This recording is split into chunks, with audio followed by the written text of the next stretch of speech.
Good evening, কি করছেন সবাই? শুভ মিনি ব্লগে আপনাদের আরেকবার স্বাগত জানাই। ফেসবুক এবং ইউটিউব পরিবারের সকল সদস্যের ভালোবাসা নিয়ে আজকে এই ভিডিওটা শুরু করছি। তো এর আগের দুটো ব্লগে আপনারা তো দেখলেন যে মধুঝর্ণা এবং শিবগাদি ঘুরতে এসেছিলাম কয়েকটা বন্ধুরা মিলে বাইকে। তো এটা আজকে শেষ পার্ট, এটা পার্ট 3। তবে যাই হোক চলেন, মোটামুটি এখন শিবগাদি ঘোরা হয়ে গেছে আমাদের। এখন যাচ্ছি মধুঝর্ণা। শিবগাদি থেকে মধুঝর্ণা যেতে আমাদের বাইক নিয়ে সময় লেগেছিল প্রায় 2 ঘন্টা, 2 থেকে আড়াই ঘন্টা সময় লেগেছিল। ডিস্টেন্সটাও অনেক, 70 থেকে 80 কিলোমিটার। আর শুধুমাত্র সময়টা বেশি লাগলো একটা কারণেই, রাস্তাটা একটু খারাপ ছিল আর পাহাড়ি রাস্তা ছিল। তো প্রথমে শিবগাদি ঘোরার পরে ডিসাইড হলো সবাই মিলে যে মেন রাস্তা দিয়েই যাবো। তবে মেন রাস্তাতে যে শুনলাম যে 150 কিলোমিটার, অতটা ঘোরা বাদ দিয়ে শর্টকাট ধরলাম। আর শর্টকাট তো পাহাড়ি রাস্তা, বুঝতে পারছেন। তো যে না শর্টকাট ধরলাম আর সেই যে পাহাড়ি রাস্তা দেখলাম, একবার যেই উঠছি আবার সেই নামছি, আবার সেই উঠছে আবার সেই নামছি। মানে নামার সময় ব্রেক চিপে রাখলেও বাইক থামছে না, বাইক ওর নিজের গতিতে চলে যাচ্ছে, আরও স্পিড বেশি হচ্ছে স্টার্ট বন্ধ করে দিলেও। আবার যে না পাহাড়ের উপর উঠছি, একবারে মনে হচ্ছে বাইকের দম শেষ, সেখানে বাইক ছেড়ে দেবে তার স্টার্ট। তো যাই হোক, অনেকটাই মজা লাগছিল জীবনে প্রথমে এতটা ঢাল উঠছিলাম আবার নামছিলাম।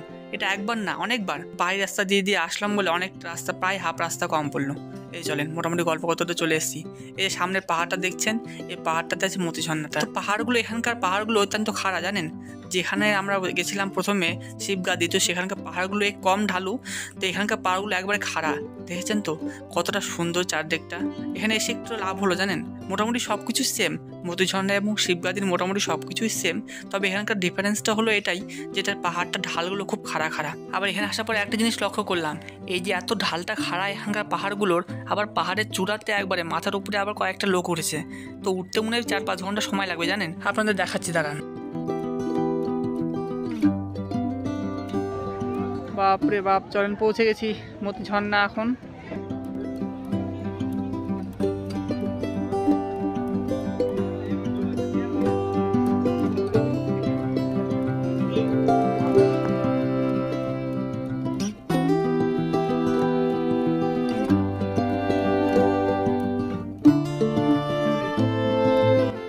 তবে চলেন, বাইক পার্কিংয়ে রেখে দিয়েছি।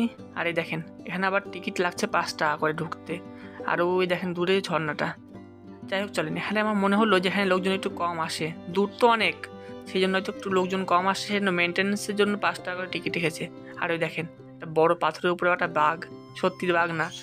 যাই হোক চলেন, সামনের দিকে যাওয়া যাক। এখান থেকে এন্ট্রি গেট শুরু, তো আস্তে আস্তে যাই সামনের দিকে। আর ওই দেখেন মধুঝর্ণা, ঝর্ণা পড়ছে, যাকে দেখার জন্য এতটা দূর আসলাম। আর ওই যে ঝর্ণার উপরে একবার দেখছেন মাথায় দেখেন কয়েকটা লোক দাঁড়িয়ে আছে, দেখছেন তো। ওখানে ওঠার খুব মন ছিল জানেন, তো উঠবো ভাবলাম একবার, তারপর আবার ঘড়িটার দিকে তাকালাম, তখন দেখছি সময় আর বেশি নেই। তারপর ফেরতও যেতে লাগবে 150 কিলোমিটার, অতখানি রাস্তা। আবার এই দেখেন সামনে আবার পার্ক, আর এই দেখেন একটা বানরের মূর্তি, এটা মনে হয় শিম্পাঞ্জি। যাই হোক চলেন, এই যে মধুঝর্ণা। তো তোমাকে দেখে কিছু কথা মনে পড়ে গেল। তো তোমার যেটা ছবি আমি পরিকল্পনা করেছিলাম মনে মনে, এতদিন সবার ছবি দেখতাম, তো তোমার প্রতি একটা ধারণা ছিল যে তুমি কতটা সুন্দর। তবে সেই ধারণাটা আজকে পুরোপুরি সত্য হয়ে গেল, তার থেকেও তুমি অনেকটা সুন্দর।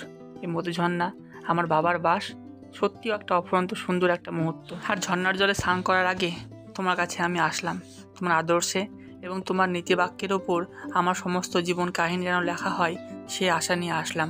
তো ছোটোবেলা থেকে বই পড়ে যেটা উপলব্ধি করেছি যে সত্যম শিবম সুন্দরম, সত্যি আজকে সেই কথাটা মিলে গেল।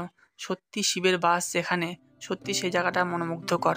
তার চরণে আমি আমার মাথাটা ঠেকালাম এবং মনে মনে চাইলাম যেখানে আসা আমি এবং আমার মতন সকল দর্শনার্থী মনোকামনা যেন সে পূরণ করে। তার জন্য আস্থা, তার জন্য ভালোবাসা, সে যেন খালি হাতে কেউ এখান থেকে না যেতে পারে, তার ভালোবাসা নিয়ে যেন সবাই এখান থেকে ফেরত যেতে পারে। তার কাছে আশীর্বাদ চেয়ে নিলাম। তবে যাই হোক চলেন, শিবগাদিতে তো ভালো করে দেখতে পারিনি বা একটু হাত দিয়ে ছুঁয়ে প্রণাম করতে পারিনি, তো সেই জন্য ওখানে ভালো করে প্রণাম করলাম এবং মনটা ভরে যেন দেখলাম, আবার আশীর্বাদ চেয়ে নিলাম। বারে বারে দেখলেও যেন সত্যি এই মনোমুগ্ধকর দৃশ্যটা আমাদের যেন মোটে না, মনটা যেন চায় বারে বারে যে তার চরণে আমার মাথাটা আর একবার যায় ঠেকায়। তবে যাই হোক চলেন, এবার অনেকটা টাইম হয়ে আসলো, স্নান টান করি, স্নান টান করে আবার বাড়ি যাব, খাওয়া দাওয়া করে আর একটু চারদিকে দেখে দেখে বাড়ি যাব। আবার তো না খেয়েও আছে সকাল থেকে। তবে যাই হোক চলেন, সবাই স্নান করছে, জলটা যে এত ঘোলা কেন সেটা আমি বুঝতে পারলাম না। ঝরনার জল তো পরিষ্কার হয়, সেটা আমরা সকলেই জানি। তবে যাই হোক চলেন, স্নান করা হয়ে গেছে, এত দূরে এসছি, সবাই মিলে একটু আনন্দ ফুর্তি না করলে হয়। যাই হোক চলেন, অনেকটাই আনন্দ করলাম, প্রায় 1 ঘন্টা স্নান করলাম। তবে স্নান বেশি করা যাবে না, আবার এদিকে মাঝে মাঝে বৃষ্টি আসছে, বৃষ্টিতে ভিজেও হয়েছে অনেকবার। চলেন, মোটামুটি বেরিয়ে গেছি, চারদিকে মনোরম দৃশ্য দেখাও আমাদের কমপ্লিট। আর একটু খিদা পেয়ে গেছিলো, তো খাবো বাইরে, তো কিছুক্ষণ পরে খাবো। তো ভাবলাম যে সবাই মিলে 1 গ্লাস করে লস্যি খেয়ে নিই। তো দেখলাম মোটামুটি প্রথমে 1 গ্লাস নিলাম, তো মোটামুটি ছিল, খুব একটা ভালো ছিল বা খুব একটা খারাপ ছিল না, মোটামুটি ছিল। যাই হোক 10 টাকা করে গ্লাস, 10 টাকা গ্লাস আবার কী বার দিবে বলেন। চলেন, মোটামুটি বেরিয়ে গেছে এখন, আজকের মতন বিদায়। তোমার সাথে আবার দেখা হবে সামনের বছর যদি আসি বা আসার ক্ষমতা যদি থাকে, আবার তোমার সাথে দেখা হবে। তোমার আশীর্বাদ আর তোমার ভালোবাসা আবার পাওয়া যাবে। যাই হোক চলেন, আর বেশিক্ষণ দেরি করবো না। আপনাদের কিছু অত্যন্ত মূল্যবান সময় আমি নিয়ে নিলাম, তার জন্য আমি ক্ষমা প্রার্থী।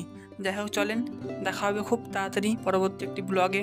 ততদিন সবাই সুস্থ থাকেন, সাবধানে থাকেন, নিজের এবং নিজের পরিবারের সকলে খেয়াল রাখেন। আর আজকের এই ব্লগটি যদি আপনাদের একটুও ভালো লাগে তাহলে একটু শেয়ার করে দেবেন। ধন্যবাদ, দেখা হবে খুব তাড়াতাড়ি, বাই।